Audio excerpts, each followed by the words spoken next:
I think it has a chance to show many of the things we want to do for bikes and pedestrians on Main Street. There was one slight hiccup in that we just don't have enough. But right there on Main Street, right just west of Palafox. So we looked at a couple other things. There's some possibilities. We gave comments to the team, and we'll look for them to make recommendations. But I really appreciate all those individuals who showed up. I think it was a great event, and I think it was going to give them a lot of good feedback to finalize. And we'd love to see that information get back on there. Public is invited to submit their written comments on Phase 1 of the Downtown Hashtag Project. Comments can be submitted via email to David Forte by this Friday. David's email is dforte@cityofpensacola.com by 5 o'clock Friday. And so it's dforte@cityofpensacola.com. If you have any comments on hashtag, you're welcome to send those into him, and he will be happy to get those. The other thing that I did at least briefly want to discuss is the bridge tour that I had the opportunity to go on with Senator Broxton, set up with Secretary Gaynor of FDOT and Mayor Fitch, and we had a chance to drive all the way almost to Gulf Breeze. So the bridge is drivable, and certainly as soon as that last span gets done, the trophy was in. They had one beam in. When I saw it, I know over the weekend, I think they're putting more beams in. I saw them on Saturday, even in the rain, putting trophies up on the 4-lane portion, so I know they're working on that. But I got to tell you, it certainly, they felt good, and the conversations we had with Secretary Gaynor felt very good about the 2-lane making the May 31st. I also think that 4 lanes will be very realistic following right afterwards. I mean, they are making a lot of progress on the 4 lanes, and I see those 4 lanes also coming up. The one problem I have is I still remain optimistic they'll make May 31st, but the biggest challenge I think is going to be the holdback is the landing. Again, we're continuing to work with them on that, but it is coming together. You probably see out there right now they got to build the side, the barriers right there. They've got the steel up for them, so as soon as they get concrete and cured, they'll be ready to go. But to me, the landing is as much of a challenge at this point as the bridge is, especially at least the 2-lane section. So it looks good that the 2 lanes coming together. We want to get the landing. Again, the landing as it's going to happen when it first opens. The bridge back up. It is not going to be where you can access it from 17th. You will be able to get off of the bridge and go north on 17th. But you won't be able to access from 17th, and 14th will be fairly difficult to access because you'll have so much traffic coming off the bridge with no signalized intersection. So again, just like I think last week, I'm encouraging all of you to go to 9th Avenue, go down the light there to Chase, and then come back over. And I think at least in the interim, that's going to be the way we have to access things. I do expect they continue to tell me they think July is what they're shooting for on the roundabout part. But again, we won't know for sure. Obviously, that's dependent on weather and other stuff. But I think the bridge is looking good. I think the landing part will work, and then we really need them just to finish up the landing so it can get all finished. And then it will be all just on the second bridge, and we're looking forward to getting to that point. But it was a good trip. It was good to have those questioned opportunities, and I really appreciate Senator Broxton putting that on for us to be able to go. And I know that Mayor Fitch was also equally happy.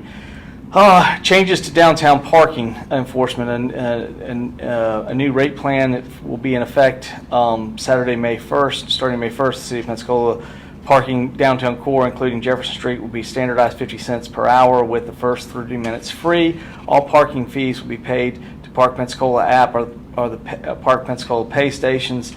See additional changes effective May 1st. Please visit the cityofpensacola.com or the City of Pensacola's Facebook page.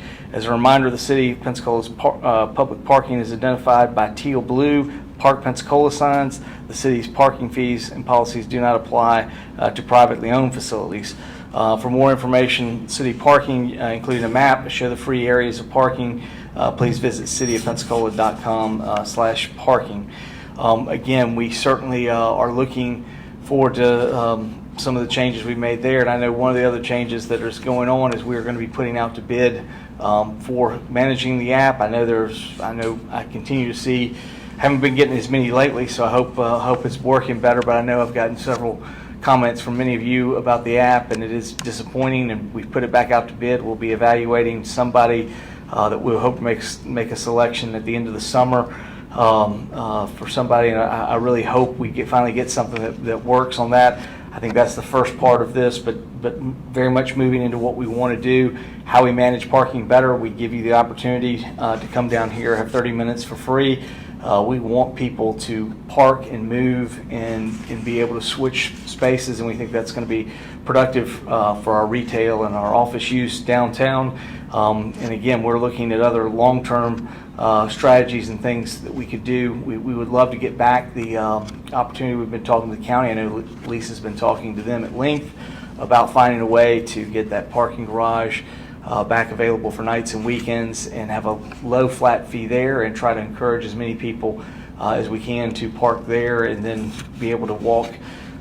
That's what we focus so much on a very walkable community downtown. So we're looking at that. We certainly also have the Jefferson Street facility, so we're trying to find some things. And of course, we have on nights and weekends, we also have the lot down there by Harborview on Main Street in Bayland. So there are a number of places we want you to go. We want you to be able to park and then walk to places safely. That's why we've been focused so heavily on the hashtag project that we talked about earlier. So these are a lot of things that are happening.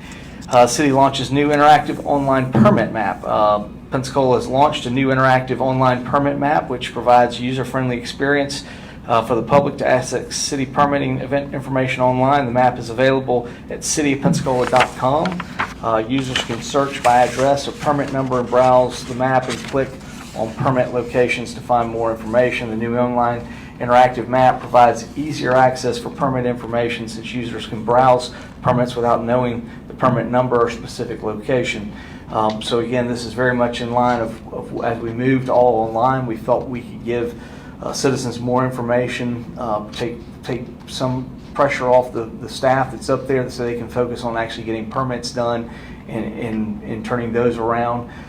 So again, this is a chance for us to provide more information for you to be able to find it.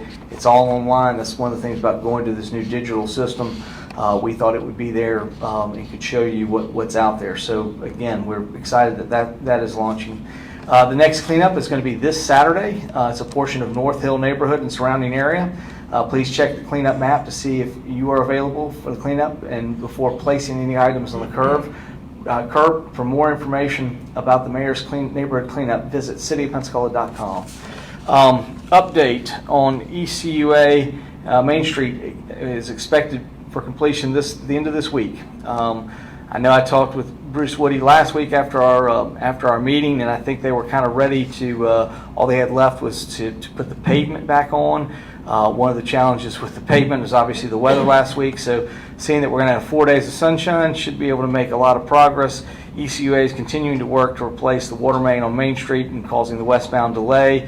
The project is expected to be completed by Friday, April 5th. Weather permitting, traffic is being detoured around the construction site. For more information, please contact Keith Fell, the PE, at 850-969-6653. So again, we're continuing to work with ECU on that, and we look forward to hopefully getting that done this week and getting Main Street back open. We appreciate your patience in working with us on this. City Council meetings this week. City Council agenda conference is at 3:30 today, and then the City Council meeting will be on Thursday on April 22nd. One of the things that we are putting forward is an add-on item to get the advertisement started on the lots 4 and 5. We certainly think that lots 4 and 5, we need to be moving forward. Not only is everything really is dependent on those lots. It's obviously the idea of the structured parking. We would like to move forward, and we understand if the issue is council decides they want to do something else, then I really think we need to be honest with everything and then scrap maybe the whole plan and start over. I think it's bad faith for us to take money from other people. I mean, we certainly have the individual out there for the hotel, but how can we build a hotel if we have nowhere for them to park? So continuing to collect money from them, I think, is a bad faith effort. I think if we don't want to get started, if you don't want to keep moving forward and get this thing advertised, then the council needs to just punt everything back, send the money back to all the individuals. They'll be very familiar with the piece of property. You can always open back up whatever you want. But if we don't have an ability for them to park in a structured facility, I don't see why we're taking their money, because they're certainly not going to be able to build a hotel and do their own structure and put their parking in that little lot. So again, I think we need to be honest with the people that we're working with. If we're ready to move forward, I'm certainly ready to move forward and try to see what we can do.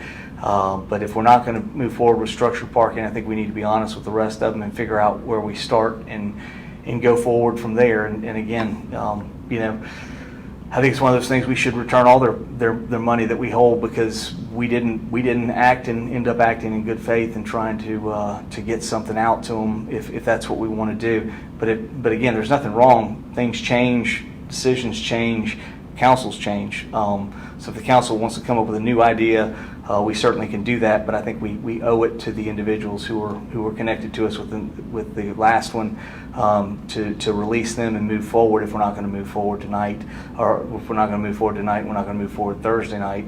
I think we need to figure out what's going to happen, because otherwise, if you don't have structured parking, you really can't exercise out the rest of that plan in what we do. So we'll see what happens as we move forward. Escambia County flood maps are changing. The new flood hazard maps for Escambia County will be ready for public review. The new maps reflect the current flooding risk, replacing maps that were based on outdated studies, and some of which are more than 30 years old. Products may affect residents and business owners in Escambia County and in the City of Pensacola. So residents and businesses will want to be aware of how the maps are changing and how the changes may affect construction and rebuilding decisions, as well as requirements for flood insurance. To learn more about these changes or schedule an appointment to better understand the changes, view the press release at cityofpensacola.com or at myescambia.com. So we certainly will look to work with that. Finally, we placed forward, the group came forward that was interviewing for the police chief. They have done their interviews, their second round of interviews, and they have identified 3 individuals that they felt were the top 3. And I've talked with Keith at length. I talked with Keith and Ted Kircher about this, and the team, the 5 of them, they said all 3 of these were consistent in everybody's top 3 of their assessment. Not maybe that they were all the same number, but all 3 were in the top 3 of all 5. So they felt like there was kind of a clear delineation between these individuals. Of course, the selection committee has recommended 3 finalists to move forward. Booker Hodges, Assistant Commissioner of Law Enforcement for the Minnesota Department of Public Safety. John Ortalo, Chief of Police at the 6th largest municipal agents in New Mexico. Eric Randall, Assistant Chief of Police at Newport News Police Department in Virginia. These candidates will move forward to final interviews and will participate in public candidate forum scheduled for Wednesday, April 28th at 5:30. The public is invited to submit questions for candidates using an online form available at cityofpensacola.com. The deadline to submit questions is 5:30 p.m. this Sunday, April 25th. The forum will be virtual only and will be available to view live at cityofpensacola.com/video from the Heckler Macer conference room. These individuals, I want to be clear. I did ask Ted and Keith when I met with them. I said, tell me about the candidates, the selection that you told, and they said, listen, all 8 could have done it. So our goal was to figure out the best. And again, that was sort of determined on a set of interviews and resume. I got a lot of questions about the internal candidate and Chief Chrisman. And again, I want to be very clear about a couple of things. We are looking for the right individual for us, and we have 3 candidates that were clearly identified by the committee set with a task given to them to identify the best out of those things. I certainly realize it's hard to sum someone's career up into a piece of paper and then an interview. I know Keith and I met with Deputy Chief Chrisman. Obviously, there's a lot of questions. We absolutely he has a place at Pensacola Police Department, and he has done an incredible job, and we are very thankful for the service, and he will continue to provide service. Chief Chrisman has done an incredible job. Kevin's a great police officer. In many ways, he would be the first to tell you that much of his resume was probably not as good as it could have been, because he's obviously been very team focused. And any of you who know Kevin, and I know how he is, he's very team focused, and so he really hadn't sought out those individual opportunities that would promote him to that position on paper. I would also say we were very clear when we talked with him, and because when we talked with him, the first thing he said is, I didn't have a real good interview. And I said, well, when we were with Ted and Keith, Ted looked at me and said his interview was not nearly as good as his interview for deputy chief. It was so it's hard to sum up somebody's career in that. So within that, I did ask, and they said clearly all 8 were very effective and certainly could do the job. So we have from in there. So the issue is, can these 3 individuals work within what we need? And that's much of what my interviews and the finalist interviews looking to determine what we can do to make sure that they're there. And again, we have a lot of things that we want to do. I think one of the people came in, and my understanding was number 8 on our 8 our 8 people was the gentleman who, one of the semifinalists came in and said he wanted the ability to get rid of everybody that was there, and we said that's not really the way we're looking at going. So that person slid to the bottom. We're going to have things that we expect. We certainly expect Kevin. We certainly expect other command staff to have the opportunity to move in the department in a new direction, and we're not looking to get rid of any of our command staff that are there. So these are going to be things that we're going to be asking the finalists that we're interviewing, can they live with those kind of situations and what we can do going forward, and determining what that is going to be. We certainly, and much to his credit, Chief Chrisman has asked to say, can I help in being the liaison with these individuals when they come back in. I mean, he's a team player, and he's trying to work for the betterment of the team, and I appreciate it. And there will be a place for Kevin Chrisman here at the City of Pensacola. He does an incredible job, and he will continue to be the deputy chief as we move forward. But we will certainly be working with any of those finalists, and those will be things that we'll be looking at and seeing. We'll be making sure they're the right fit for us. Although it certainly is we look forward to. But I've talked at length to several of the people that were on the committee, and they've all said these individuals distinguish themselves significantly in what they had in their interview and what they had on their resume. I will say, I'm sure in the questions I'll get this question, because it was the first question that I came up to Keith and to Ted was, are you seriously going to put somebody from the state of Minnesota on this group? Because so far Minnesota is making Mississippi look like Mahatma Gandhi on civil rights. So we asked about that. I'm happy to, they feel like Mr. Hodges was not involved in any of the municipalities that had these problems. They feel like he, in all the things that he said were the right things that we're looking at. So again, we're going to try to work through all that. But I clearly, I've seen other comments. I've received comments that how could we be looking at somebody from Minnesota, and that was one of the questions I first asked. But obviously, he's going to have to answer those questions probably as well. I'm sure he's going to have one that comes up in the public forum, but he'll have to answer to that. But my understanding is he had no connection to any of the jurisdictions that have had any problems in Minnesota. But certainly some of the other ones, I do know that I think Mr. Randall grew up here. I think he was a 1991 graduate of Washington High School. So there are a few that they have connections to here. So we look forward to working with all 3 of these individuals in figuring out where we're going to go with our police department. So we're excited to have all 3 of them here, and they were clearly identified by the group as far as what we had asked them to go do. So they were identified that way. Lastly, as we always end with our COVID-19, we've got our last update from the state showed a 7.42 positivity rate for April 17th. This follows 2.99 on the 16th, 4.31 on the 15th, and 6.04 on the 14th. Our hospitalizations, as we were telling you just a ton, they were being collected. We've gone to now telling the hospitals, since we're well under 50, we've kind of told them, don't worry about sending it to us over the weekend. If you could send them to us first thing on Monday morning, we'll place them together and try to have them here. So I know last week we were sort of slow getting them together. We worked a little bit more this week, and we got these together. But the April 16th was 22 hospitalizations, the 17th was 26, 18th 22, and 19th 25. So again, we continue to operate below 35, which again was somewhere we even never went below in September. While we still continue to ask people to take measures of caution on what they're doing. The biggest and most important thing that we can be doing right now is getting vaccinated.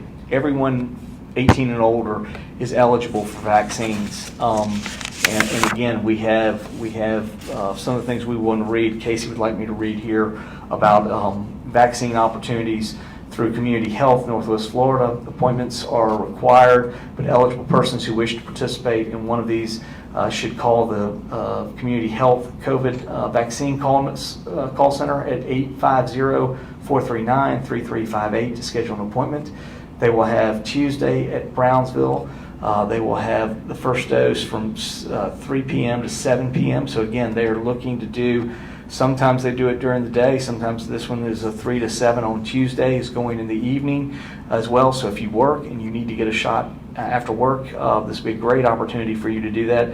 First shot of Moderna is given that Tuesday, April 20th from 3 to 7 at Brownsville. On the Thursday, April 22nd at the 4-H building out on Stefani Road, there's the Moderna first dose that's being given from 8 a.m. to 3 p.m. And then on Friday, back again at Brownsville on April 23rd, Friday, there is the Moderna first dose vaccine is going to be given from 8 a.m. to 3 p.m. So again, these are some of the places. Again, you also still have the site that is Sacred Heart and Ascension is running, Baptist Healthcare, as well as West Florida. All of our healthcare partners are engaged in this endeavor, and more importantly than anything else, it's the vaccine. I mean, that's what's going to be able to get us out of this and as we move forward and where we go. And I hope all of you that are eligible will take the opportunity to get the vaccine. We're certainly working diligently with the Escambia Department of Health and all of our other agencies to make sure that you have that access and opportunity to do so. So my understanding again is we're getting many more vaccines. It is unfortunate, obviously, what happened with the Johnson & Johnson, but we have many Pfizer and Moderna, and so we ask you to please work with the groups that have it. And right now it's eligible for everyone 18 and older, and that's really the most important way that we're getting through that. Even if we continue, I met with Mark Faulkner last week. I was meeting with him mainly on some things with Baptist, but it was interesting the conversations we had. And I did also have the chance to go see Dawn over at Sacred Heart on Friday. I read a proclamation over for the lab technicians, which, by the way, they have been incredible. When you think about it, they do incredible things every day, but what they've done the last year, dealing with all the COVID test labs, everything else, keeping us going forward, they've done an incredible job. But in both of them, when I talk to them, they tell me over and over again, what we need to do is continue to drive down this is we're going to always have COVID, but what we'd love to see is COVID become more like the cold that's out there. And the way we do that is by driving into the vaccine and getting more people vaccinated. So again, I think this is the long-term solution for us to deal with COVID, and it really moves us forward. I hated a very good friend of mine I worked with at Escambia County. I know that she was running the HRC. Marilyn Wesley unfortunately passed away from COVID, and I hate it because Marilyn was a great public servant and certainly worked hard both at Escambia County and then at HRC. But Marilyn had the opportunity. I know I've talked with Commissioner May about try to get her up there to take that vaccine. And again, this is a case where those things were eligible. We need you to take. We can begin to significantly curb hospitalizations and mortality from this by people getting the vaccine, and that's what we need you to do. So that's enough about what I want to talk about. I'm happy now to talk about what you want to talk about. And Dave, what do you got? Mayor, can you talk as much as you can talk about it? Are there any plans being put in place by the police for the Derek Chauvin verdict whenever it comes in? You know, I'm certainly sure. I mean, it hasn't been that hasn't been as much top of mind from the police department. I mean, they're certainly working all of those things, and we'll have that.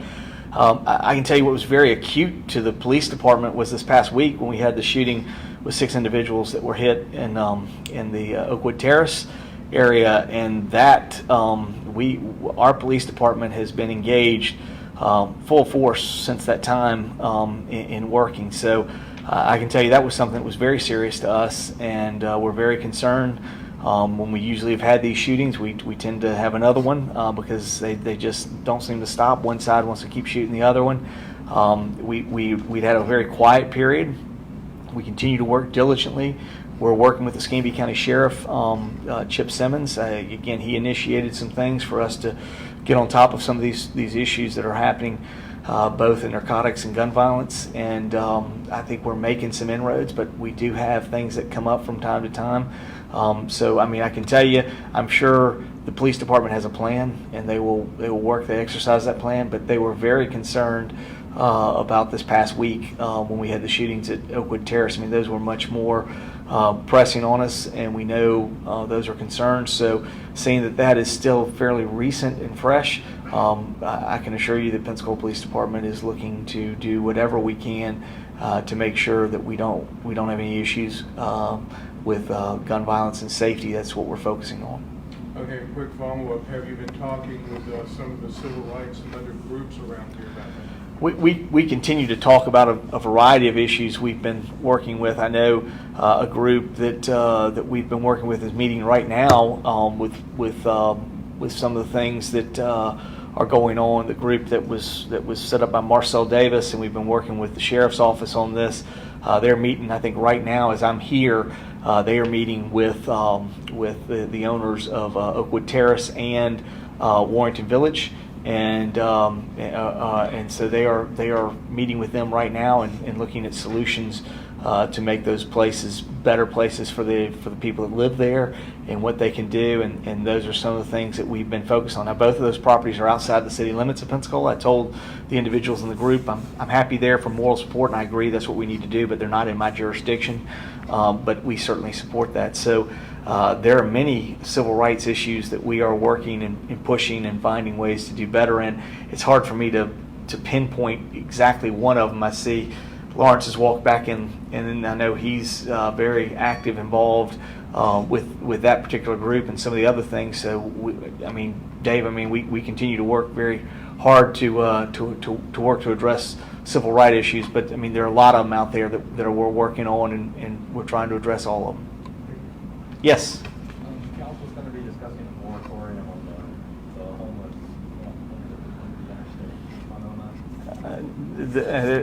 Again, I think it's some political drama. It's a resolution. We haven't done anything one way or the other. We're working on our long-term solution, and we'll have something back. And whatever they do Thursday, they can do. It's not going to change what we're doing. So they can do whatever they want to Thursday. There was no plans to evict them. No, we're working on our long-term solution that we have. What's going on?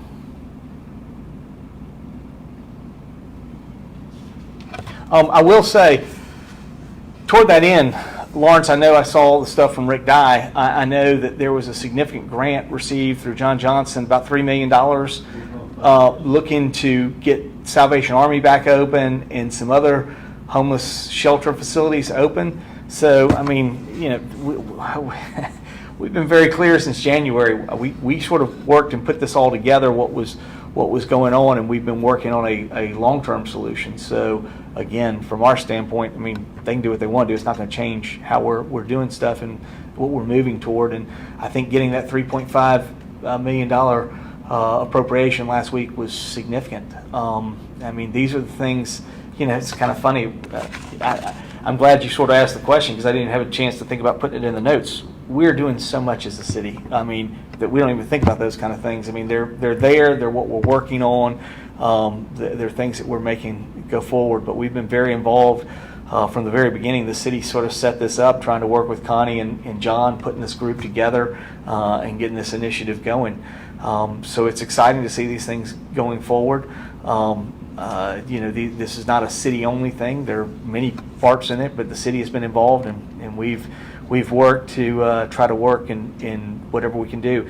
That's the reason we said the encampment was going to be there until we could find long-term solution.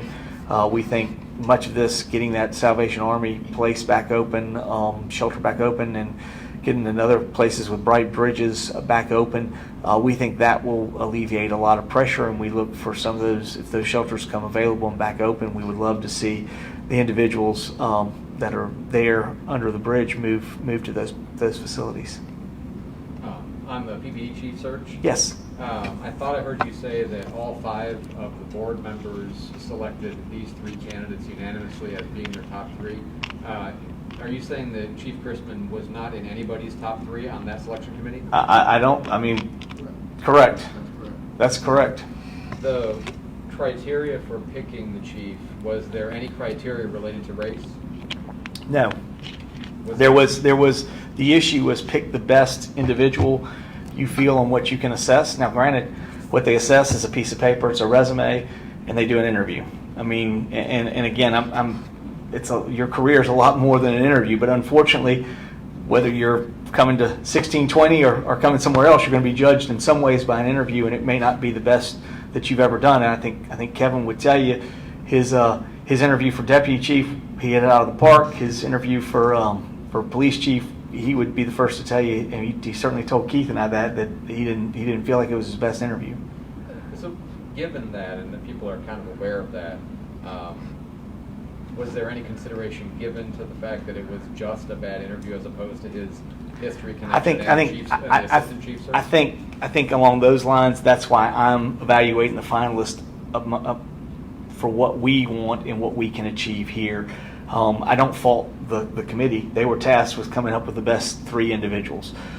They came up with that, and the fact that they were unanimous in that was like, I'm not going to sit here and say there's somebody better. I wasn't involved in the process of it.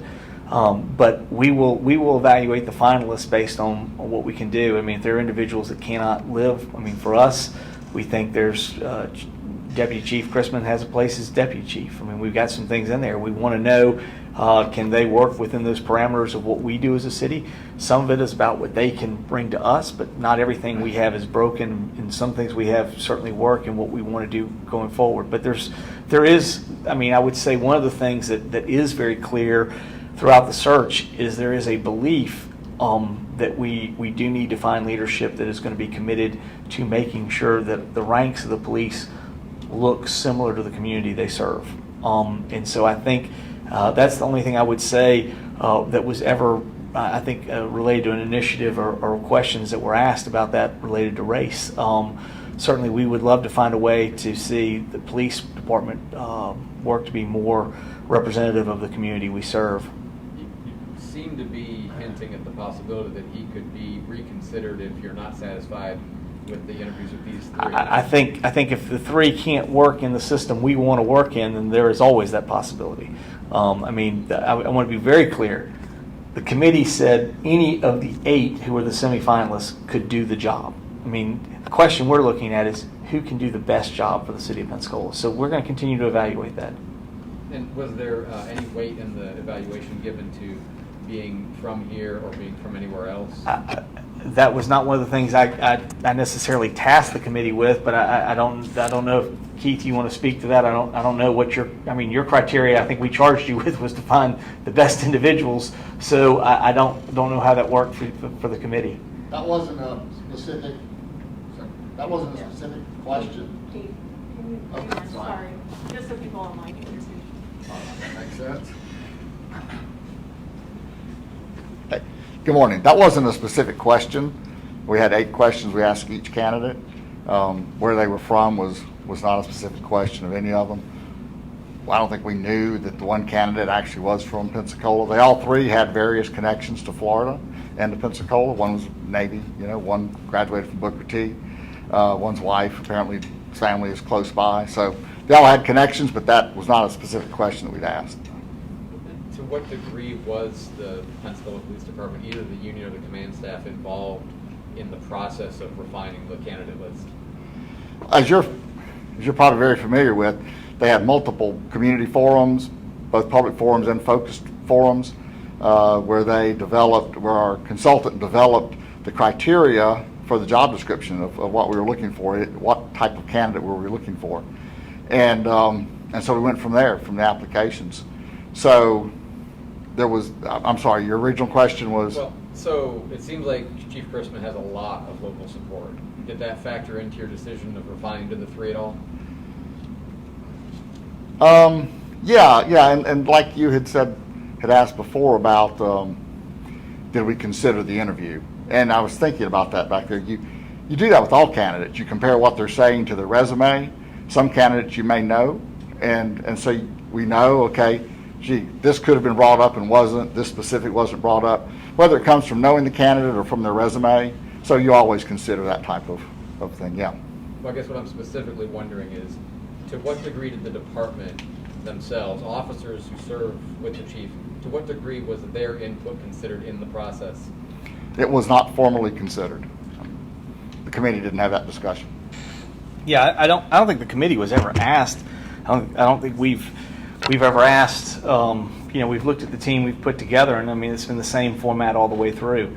I certainly can assure you, I've talked with Deputy Chief Chrisman multiple times since and after, and before and during. And I certainly think the world of him. I think he's a great individual, just regular citizen. I would say in many ways, what I appreciate most about him is I think what comes out there is he's a team player. And there certainly are things in his resume that he'd be the first to admit that he's deficient on, because he didn't focus so much on himself. He focused on PPD, and he's always been focused on PPD. But at the same time, I can tell you he's very focused on where PPD goes from here. Now, if one of these 3 individuals is workable for what we want to do and can work in a format to create the police department we want to create, then it's going to be very workable from there. Again, I don't know. I haven't had a chance to talk to any of these people. I don't know them any more than anything else. I mean, like, the only question, there weren't questions of geography. The first question I asked was, are you seriously going to put somebody on here from Minnesota? That was a question I asked Keith and Ted when they asked about it. Again, their comments to me were the individual's not associated with any of the jurisdictions. I mean, clearly that's going to be one. I knew that somebody in the 5 of y'all that are here with the media would ask that question. So, I asked those questions when we had those discussions. But again, these are all things that we're working through and we're going forward. I think what was clear was any of those individuals could do the job. So the question is, how do we find the best individual that's right for us? What was asked to find by the committee was to find the best individuals that are there. It's the same thing we've done when we had interviews for any other position. We've had internal candidates in those positions as well. Sometimes they've been selected, sometimes they haven't been selected. I think when you look at what we've done, we've had multiple processes like that, but ultimately we've gotten the people that we felt were right for us and have done the right things for the city. So Keith, do you have something you want to say? Yeah, sorry. With those forums, I did want to point out that we did have a forum with Gary, our search consultant, along to PPD, to the Florida Association or Florida FOP, and also even with our non-sworn staff that works at PPD. So there was a deep dive then, and at this point, as the mayor pointed out earlier, we are looking for ways for Kevin and our current police department to enter into this final phase of input. So, that? I'm sorry, what's that? When was that? The forums? The element that involved PPD and talking with them. Those were the forums that Gary consulted, or conducted back in, I think it was March. I think those were February. Was it February, late February, March? When he held 2 public online forums, and then had focused sessions with faith-based groups, with advocacy groups, with PPD, with department directors at the city. Jeremy. This might be for Keith as well. Of the 3 candidates, 3 finalists, what were what clearly delineated those three candidates? And also, Well- how did y'all get a feel specifically for how they would approach this position in the context of what's going on nationally and locally, reassessing how the police department does? I think one of the things that we talked about at length in my debrief with Ted and Kevin, Ted and Keith, was that one of the things that distinguishes is certainly the individuals, what they were showing, the leadership positions. Some of it held a number of these and then had been through different departments, sort of a more they had opportunities to have experiences at different agencies, and so I think that was one of the things that and I'll let Keith speak to that a little bit directly. But again, the idea was, how do you find somebody who's been who's had the most opportunity and lead? Not that someone can't come from nowhere. We all got to get a start somewhere. But again, what generally happens is you look at those opportunities that they've had in the past, and again, by no means are we saying everything we've done is perfect. But I will say, I look at the positions that we have promoted, whether we've chosen somebody from the outside or whether we've chosen somebody from the inside. I look at that team that we've put together, and I feel pretty good about who we've selected and what we've been able to bring to the table for management and the team we've put together. I feel very good about that team. But I'll let Keith speak to that directly. Yeah, I believe some of the differentiating factors are things that we did notice among the candidates. Is some candidates had worked one force their entire career, and some had worked multiple different types of forces and different types of public safety scenarios. So that was a consideration. Things that pointed out to us were sort of the variety of the programs that they'd implemented, like how they recruited to create a diverse police force. Their types of education and training that they had and that they instilled in their workforce at their departments. Technology, policing technology was something that came out of different types of technological aspects that they employ, both to detect crime, to help solve crimes that we're not using here. So there's a lot of different aspects that came into it that differentiated those. The three finalists we had all had varied backgrounds, multiple different workplaces and experiences. Most had good technology support, and they all had very good recruiting support to recruit a diverse workforce. Jim.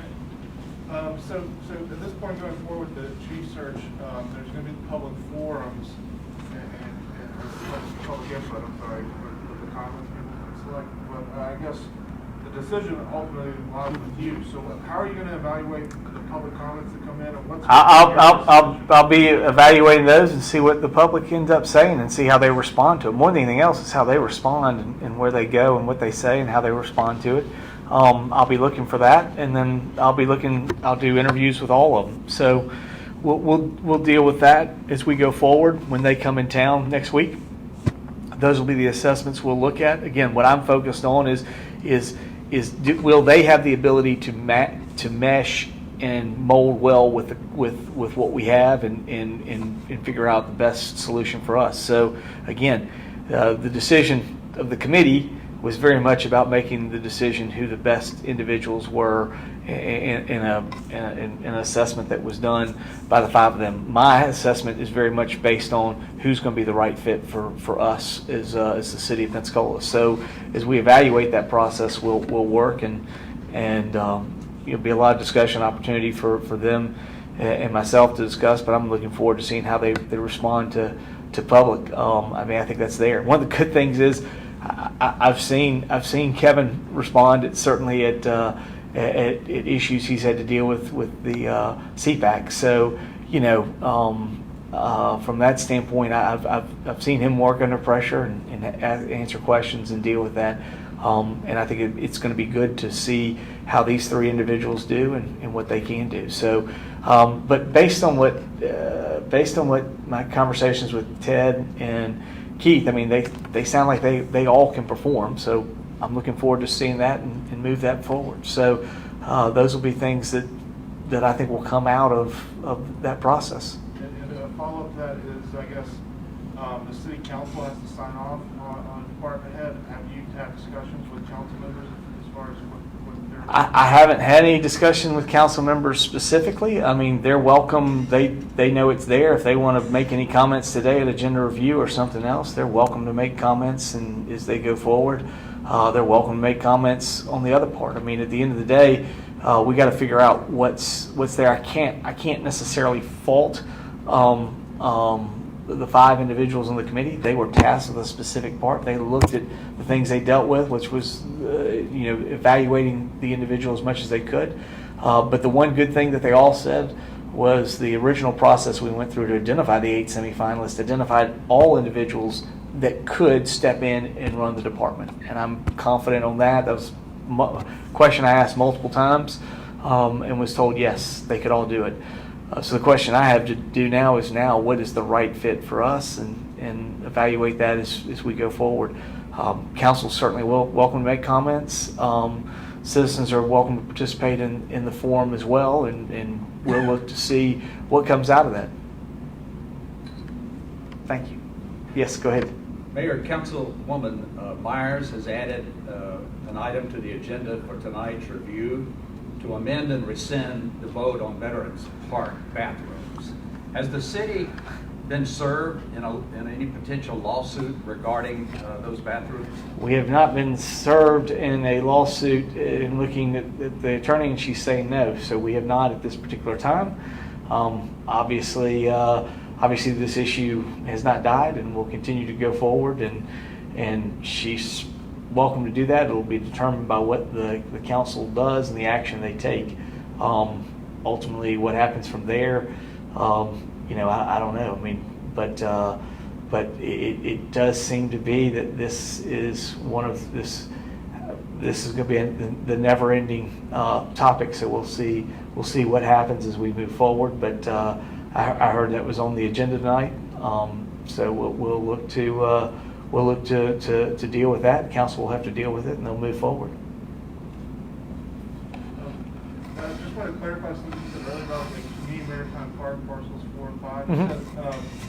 The council doesn't do anything this Thursday. Is that right? There's nothing on the agenda. It's on for an add-on. It is on. We're bringing it forward with an add-on tonight. I mean, we're ready to move forward. I think we should have moved forward at the last one, but we tried to. We knew by that time already by the first one. I don't understand what the delay is. Every time we delay, we're moving forward. We got 2 groups on multiple parcels spending money. At this particular time, they're spending money to us, and again, my whole issue is, I like money. That's great. We're getting money in, but the issue I say, what's so much more important, is how do we treat people? What are we doing? I want to. Golden rule is treat people like you want to be treated. I want to be treated like that. And if the council, if they want to move forward, we have an opportunity to move forward with another issue on parcels 4 and 5. Those parcels are the most important. I've made that known for months, how important they are to the whole puzzle, because that's where the structured parking is. If you don't want to do structured parking, then you shouldn't take other people's money for something that clearly identifies structured parking. There's no way for us to do any of the developments we've represented to either the Inspired Group or to Valencia if we are not going to have structured parking, because there's no way for them to. They bid on something that showed structured parking in what's there. So if that's not going to be a part of the future going forward, then we might as well start over. Now, again, there's a lot of work in there that they could do somewhere else, and I get it. This plan was done 2 years ago and had the last council's total buy-in on it. We changed council members. I get it. I mean, it happens. You change council members. This is why I think it'll be very difficult as we look at developing the Maritime Park. What happens?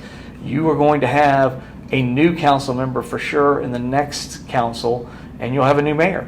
So if you don't get something solved in these 2 years and get something out of the ground, they're gonna end up wanting to change. There are gonna be changes for 2 years from now. So the question I've got is either we move forward with what we have, and we've asked to put it on the agenda tonight to advertise. We're doing nothing more than advertising and moving forward. It doesn't really do anything affecting on what choices we make or what comes to them or what's anything that's done.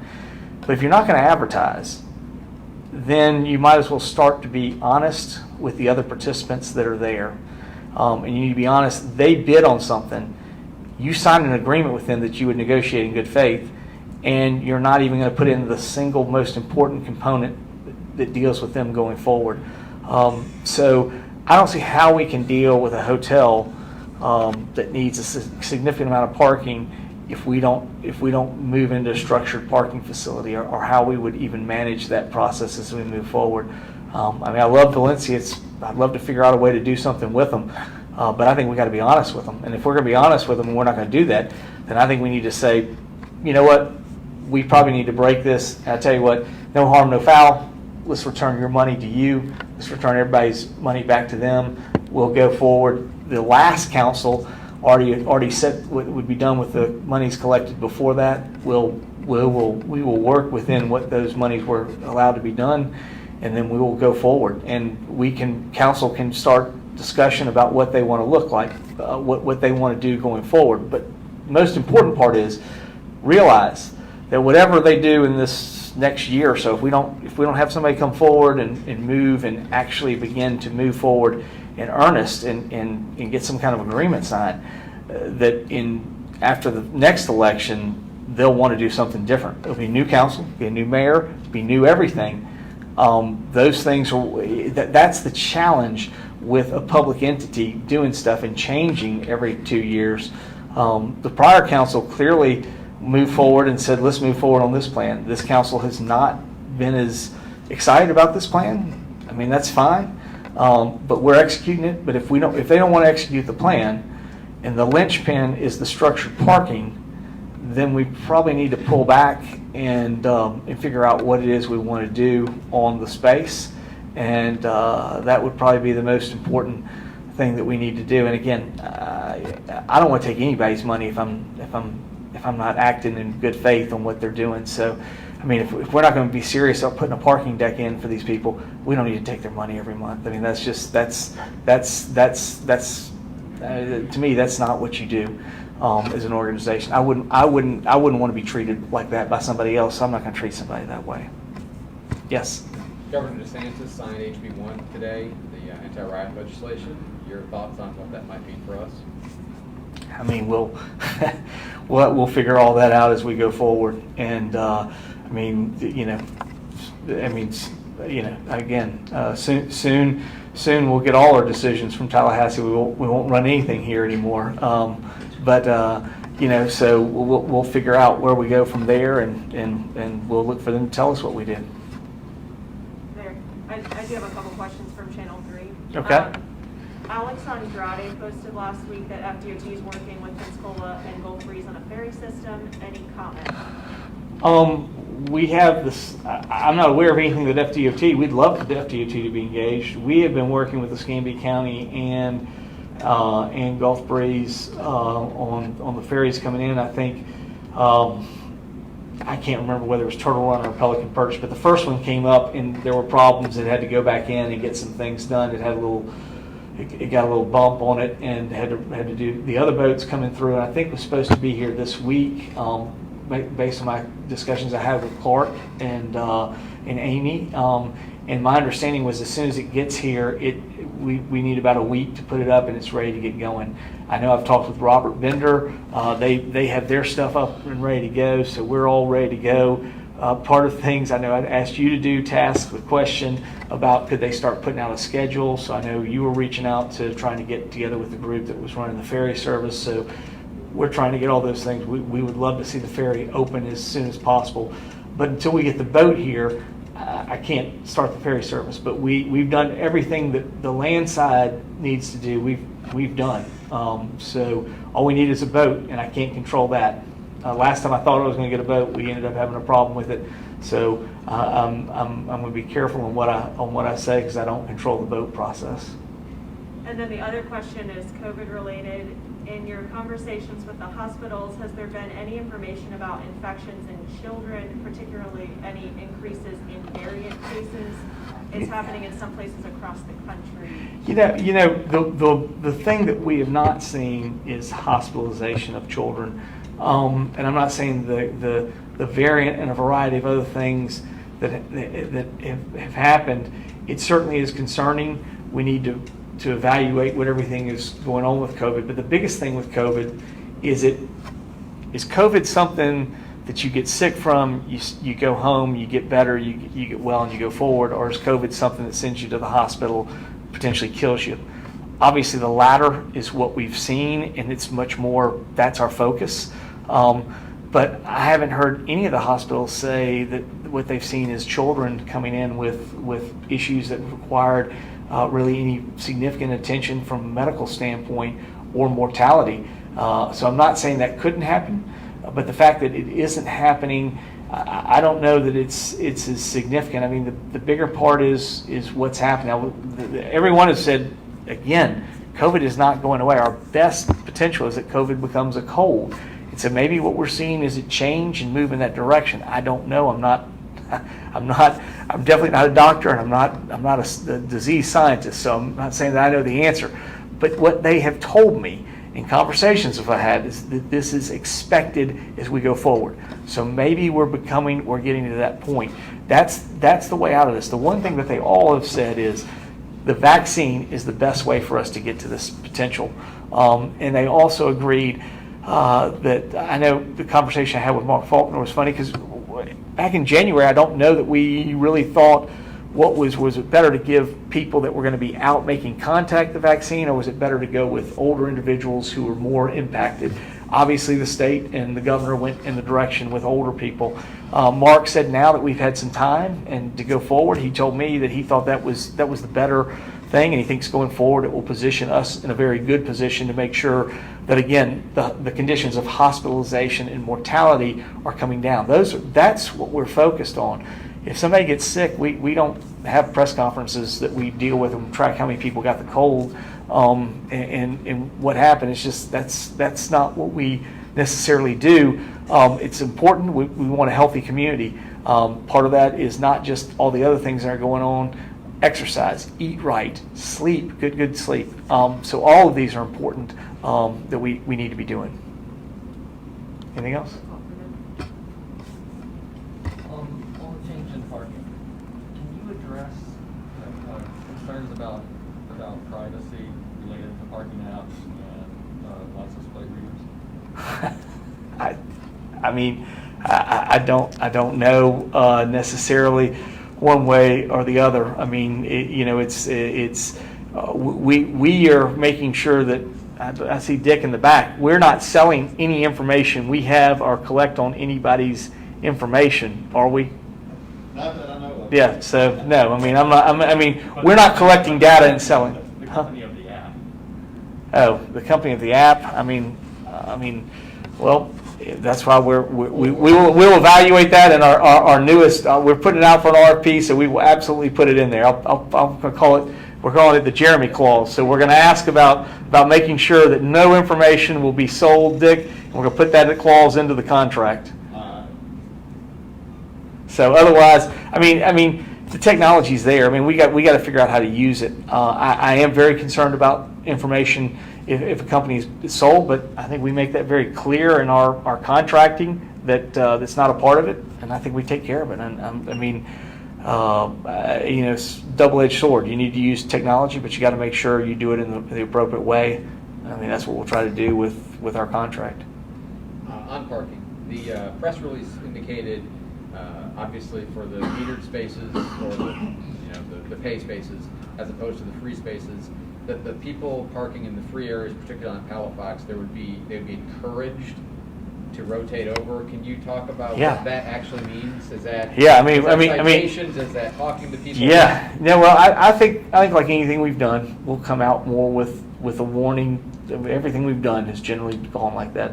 It will eventually lead to, at some point, it will be a citation. But there are plenty of people who use parking on Palafox that's not the appropriate way it's intended.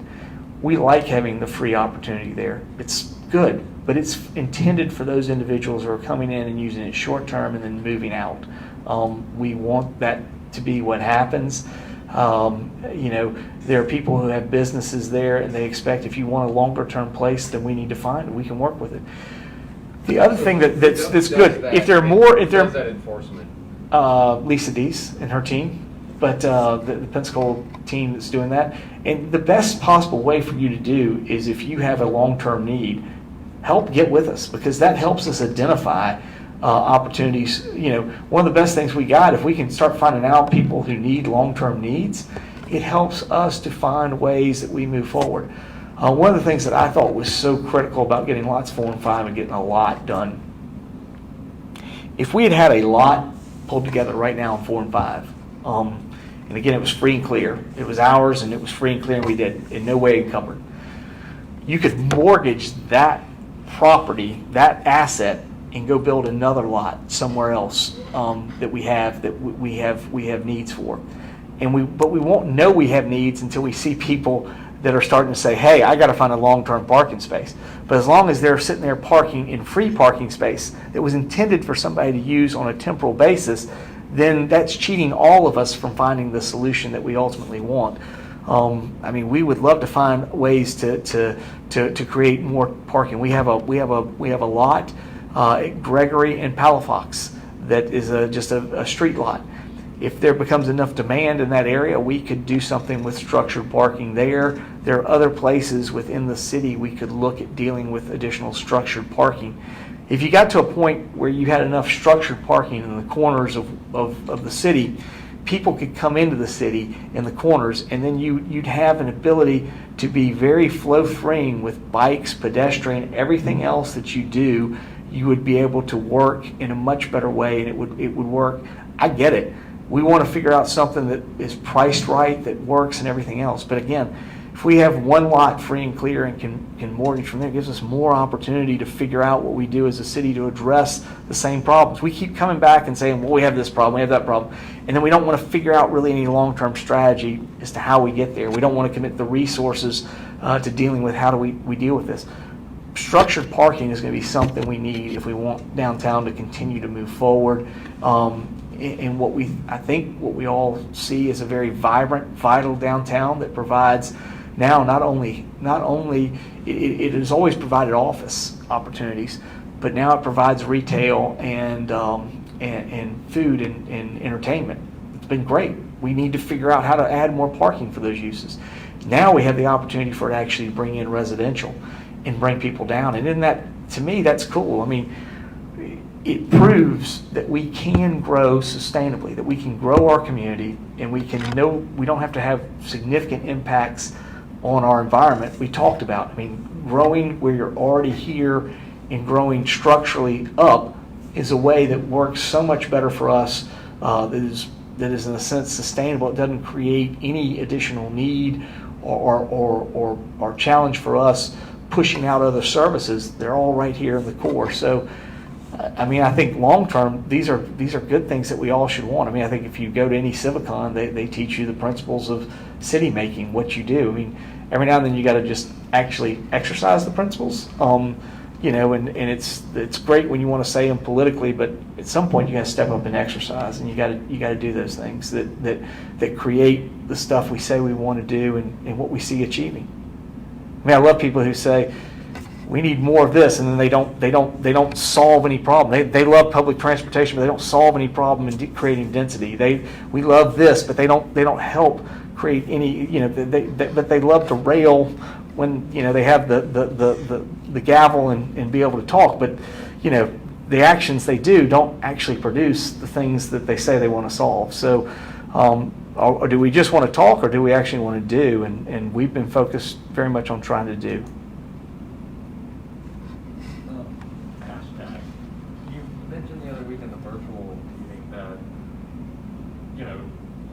To go to Triumph to get extra funds to complete the future phases and First Beach and all that. Triumph was kind of clear last time that they weren't, Jeremy, have you followed what Triumph did with Okaloosa County? Maybe I haven't. Okay. What is your selling point? What they did with Okaloosa County got a road. I mean, you can't get more government infrastructure than a road. And I'm happy for Okaloosa. It's a good deal for them. It's a good deal for Northwest Florida. But what they did was they opened up and said, we get to draw a box around this road. And we get to judge the number of jobs that get in this box that created by this infrastructure. So if Okaloosa can do that, why can't Pensacola say there's a box in downtown and we want these improvements to happen? And you know what? It's already happening. We can show you clearly. If you allow us to make more improvements, we'll create more jobs right here. We'll create more jobs in downtown Pensacola. We've been doing that all the time, and we can do that. The whole thing that Triumph is set about is dealing with jobs. We have the ability. There's probably no better place we can generate those jobs than right here. A big portion of that, as I committed the other day, was on the port. We have the ability to grow opportunities at the port, and they see the jobs they've got. I mean, Amy is very clear. The other day we had to deal with a month-to-month tenant. I hate it because we had to tell them they had to leave. But the idea is we just got too much stuff going on there, which is a good thing. I hate for the month-to-month tenant. We're trying to find other space for them and figure out what they can do. Because when we had vacant, just unused space out there, that was one thing. That's not the Port of Pensacola we have right now. So let us figure out how we can do some infrastructure. Give us a box, and I'll guarantee you I'll find jobs. I just found a new company that came down here. We talked about from Louisville. I met with them last week. There's another one that's coming in. I had another developer that wants to open additional retail. They're in the Mid-Atlantic area. They want to come to Northwest Florida. I mean, we are seeing so many people that are coming here saying they would love to have their business here and do more things. It continues to keep happening after COVID. I kept saying this during COVID. People have seen us. Demand is no longer a problem for Northwest Florida. Demand is not a problem for Pensacola. The problem is going to be supply because we got demand. I mean, people want to be here. And I think part of that's because we've done things right. But part of it is just what's happened with the way the world has changed. And I think we're in so much of a better position. So if we could draw a box just like Okaloosa did, I think we can clearly justify the jobs. I would love to see more jobs here. I'd love to see opportunities to create more of those things, and I think the infrastructure will lead to those jobs. When you look at where Pensacola is and the jobs that we've created in downtown compared to where we were even as late as the mid-90s, 2000, vastly different.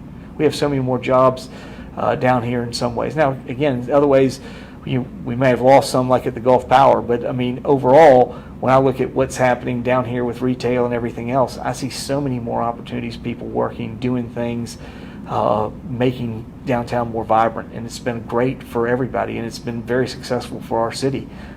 So let's continue to figure out ways we can enhance that.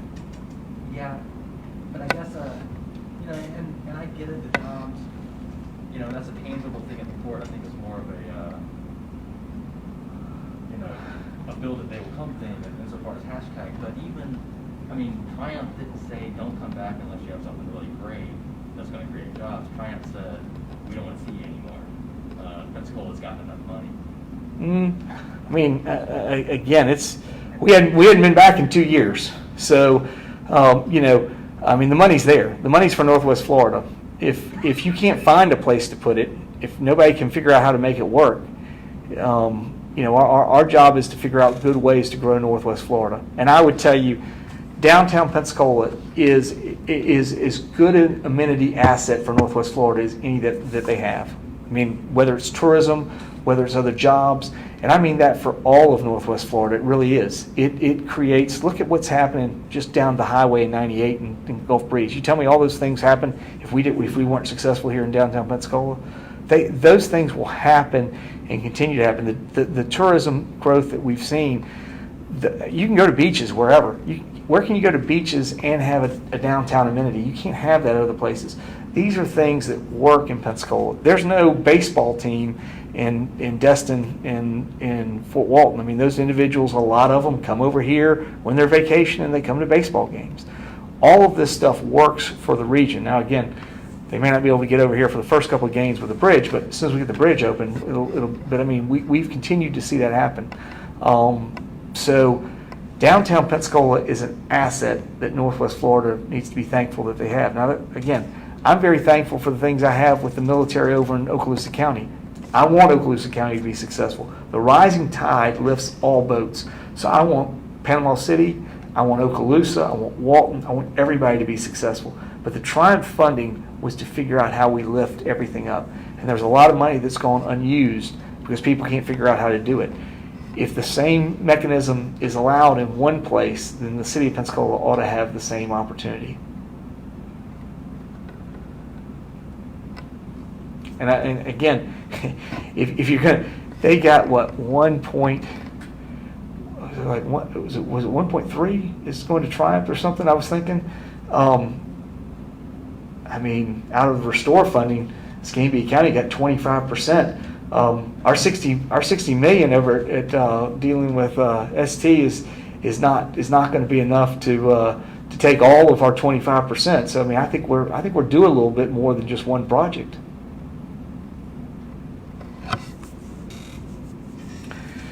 Well, thank you very much. Certainly happy for everyone to be here today. We'll see you next week and got a lot of stuff going. Thanks.